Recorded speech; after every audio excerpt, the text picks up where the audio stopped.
A very warm welcome to you all in my class.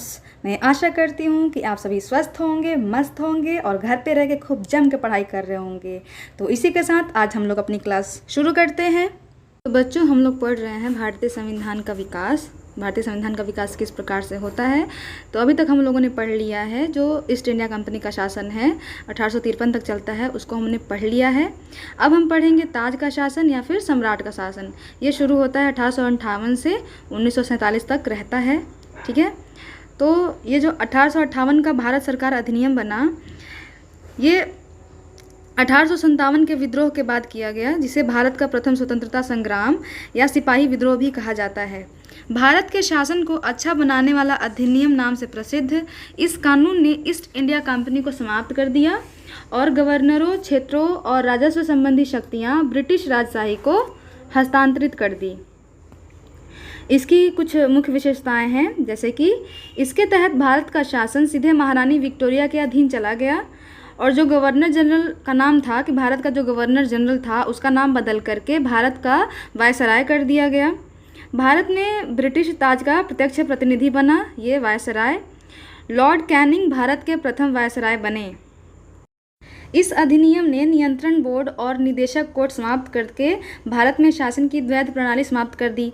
जो भारत में शासन की द्वैध प्रणाली थी वो शुरू कब हुआ था? 1784 में। वो जाकर के 1858 के जो चार्टर अधिनियम था उसमें ख़त्म कर दिया गया। एक नए पद भारत के राज्य सचिव का सृजन किया गया। अगर पूछा जाता है कि भारत के राज्य सचिव का पद कब बना, तो वो बनता है 1858 के चार्टर अधिनियम में, जिसके तहत भारतीय प्रशासन पर संपूर्ण नियंत्रण की शक्ति निहित थी।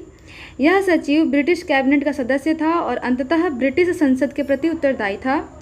भारत सचिव की सहायता के लिए 15 सदस्यीय परिषद का गठन किया गया, जो एक सलाहकार परिषद थी। परिषद का अध्यक्ष भारत सचिव को बनाया गया। इस कानून के तहत भारत सचिव की परिषद का गठन किया गया और एक निगमित निकाय थी जिसे भारत और इंग्लैंड में मुकदमा करने का अधिकार था। इस पर भी मुकदमा किया जा सकता था। 1858 के कानून का मुख्य उद्देश्य प्रशासनिक मशीनरी में सुधार था, जिसके माध्यम से इंग्लैंड में भारतीय सरकार का अधीक्षण और उसका नियंत्रण हो सकता था। इसने भारत में प्रचलित शासन प्रणाली में भी कोई विशेष परिवर्तन नहीं किया। यह सिर्फ ब्रिटिशर्स का एक तरीके से कंट्रोल बढ़ाया गया इंडिया पे। अधिनियम है 1861 का भारत शासन अधिनियम। इसमें क्या होता है कि 1857 की जो क्रांति होती है उसके बाद ब्रिटिश सरकार ने ये महसूस किया कि भारत में शासन चलाने के लिए भारतीयों का सहयोग लेना आवश्यक है और इसी सहयोग नीति के तहत ब्रिटिश संसद ने 1861, 1892 और 1909 में 3 नए अधिनियम पारित किए। जो 1861 का भारत परिषद अधिनियम है, भारतीय संवैधानिक और राजनीतिक इतिहास में एक महत्वपूर्ण अधिनियम था। इसके द्वारा कानून बनाने की प्रक्रिया में भारतीय प्रतिनिधियों को शामिल करने की शुरुआत होती है। इस प्रकार वायसराय कुछ भारतीयों को विस्तारित परिषद में गैर सरकारी सदस्यों के रूप में नामांकित कर सकता था। यहीं पर शुरू होता है कि जो वायसराय है वो कुछ इंडियंस को अपने परिषद में गैर सरकारी सदस्य के रूप में नामांकित करता है।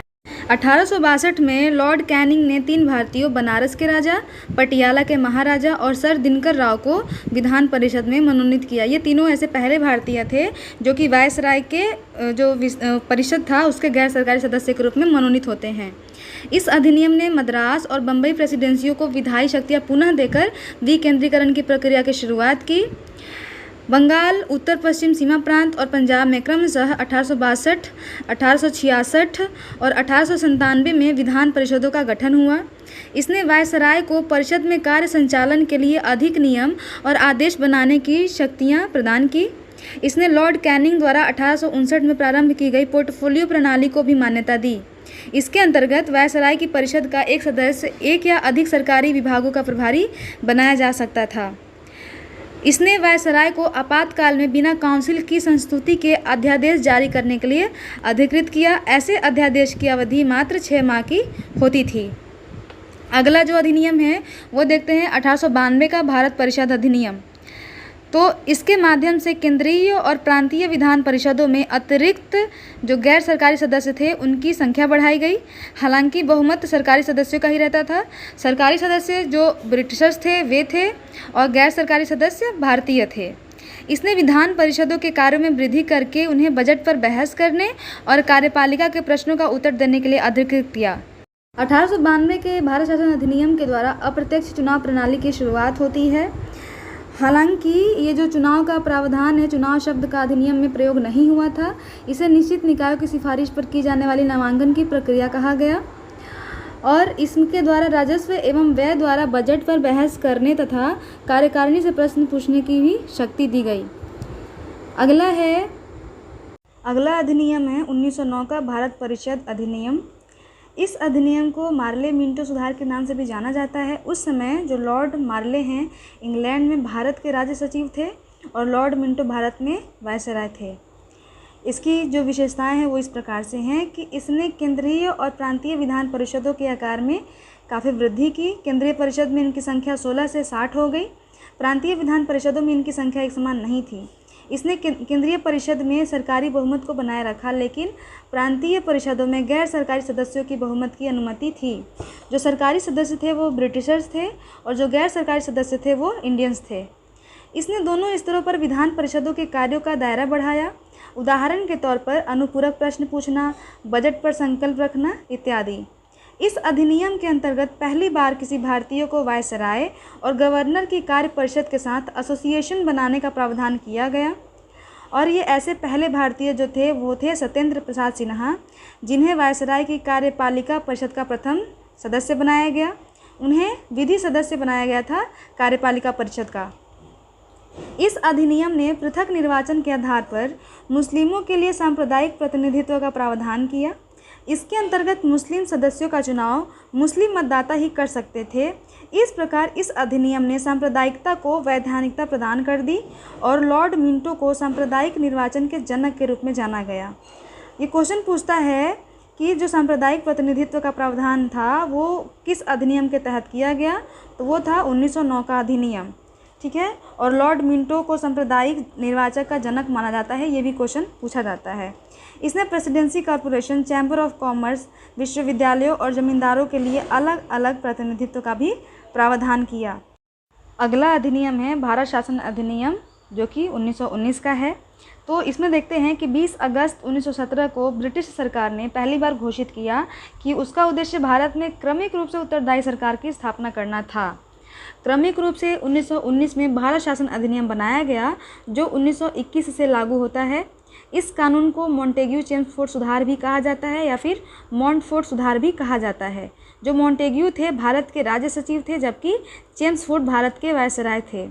इस अधिनियम की कुछ विशेषताएं हैं वो इस प्रकार से हैं कि केंद्रीय और प्रांतीय विषयों की सूची की पहचान कर एवं उन्हें अलग कर राज्यों पर केंद्रीय नियंत्रण कम कर दिया गया। केंद्रीय और प्रांतीय विधान परिषदों को अपनी सूचियों के विषय पर विधान बनाने का अधिकार दे दिया गया, लेकिन सरकार का ढांचा केंद्रीय और एकात्मक ही बना रहा, जैसा कि अभी वर्तमान समय में आप देखते हैं। इसने प्रांतीय विषयों को फिर से दो भागों में बांटा, एक था हस्तांतरित और दूसरा था आरक्षित। जो हस्तांतरित विषय था उस पर गवर्नर का शासन होता था और इस कार्य में वह उन मंत्रियों की सहायता लेता था जो विधान परिषद के प्रति उत्तरदायी थे, और दूसरा था आरक्षित विषय। इस पर गवर्नर कार्यपालिका परिषद की सहायता से शासन करता था और ये विधान परिषद के प्रति उत्तरदायी नहीं थे। शासन की इस दोहरी व्यवस्था को द्वैध शासन व्यवस्था कहा गया। हालांकि यह व्यवस्था काफ़ी हद तक असफल ही रही। इस अधिनियम ने पहली बार देश में द्विसदनीय व्यवस्था और प्रत्यक्ष निर्वाचन की व्यवस्था प्रारंभ की।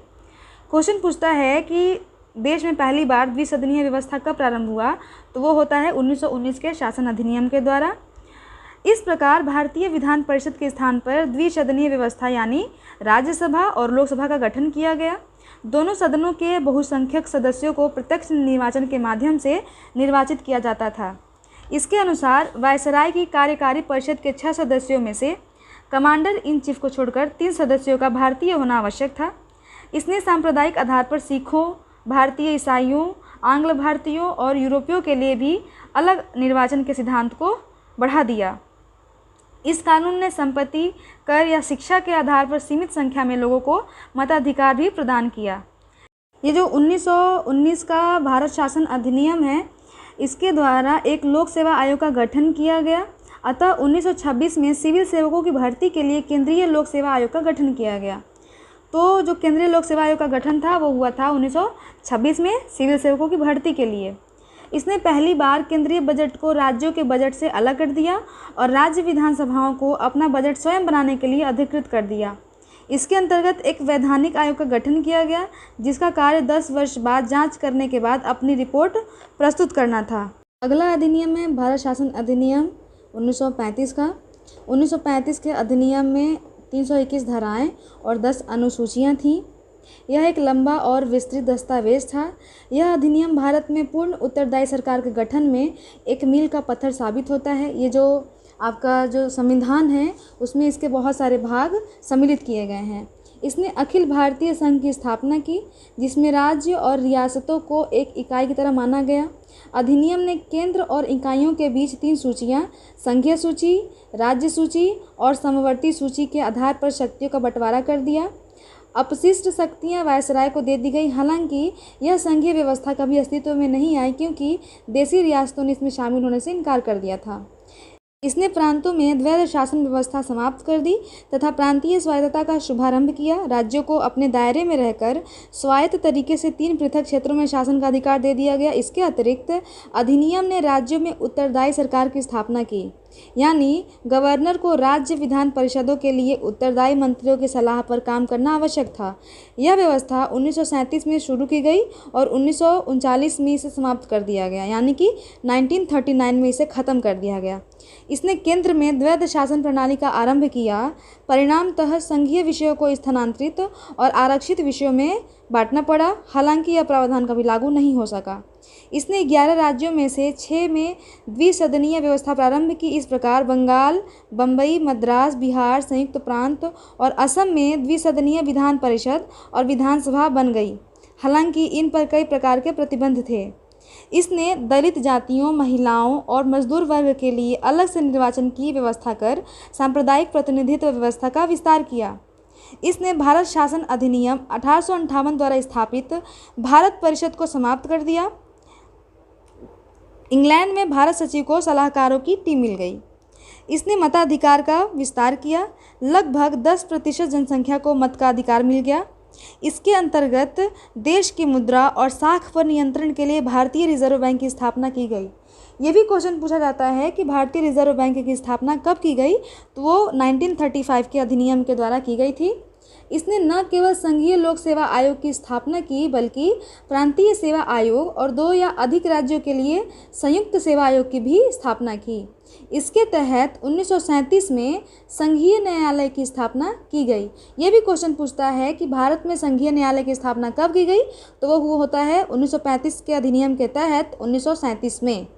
ठीक है, तो आज हम इतना ही पढ़ेंगे। नेक्स्ट क्लास में हम जानेंगे भारतीय स्वतंत्रता अधिनियम 1947 के बारे में। वो क्योंकि बड़ा है इसलिए उसकी क्लास अलग से लेंगे। ठीक है, मुझे आशा है कि आपको ये क्लास पसंद आई होगी। इसके लिए बहुत बहुत thank you. Bye bye, take care.